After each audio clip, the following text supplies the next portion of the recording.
আসসালামু আলাইকুম। আজ ছোট্ট একটা মিনি ব্লগ নিয়ে আসলাম। আমি যেহেতু মামার বাসায় আছি তাই মামানির একটু ছাদ বাগানে ঘাস, নাজানা ফল মূল অনেক কিছুরই একটু ভিডিও করে নিলাম। আমি সাধারণত 15-20 সেকেন্ডের রিলস দিই, যাই হোক আজকের ভিডিওটি একটু লং হয়ে গেল।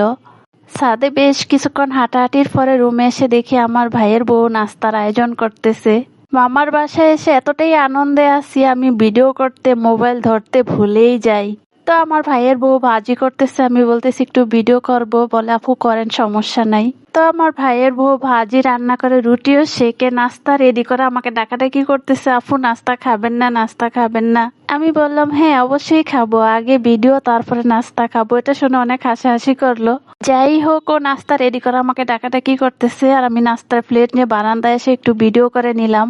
মামার বাড়ি ছোটবেলা ফেলে আসা ভালোবাসা অতীতকে মনে করিয়ে দেয় আলহামদুলিল্লাহ। তো বারান্দায় বসে নাস্তাটাও খেয়ে নিলাম আর এদিকে আমার ভাইয়ের বউ চা নিয়ে দাঁড়িয়ে আছে, ভাবলাম যে আর একটু ভিডিও করে নেই।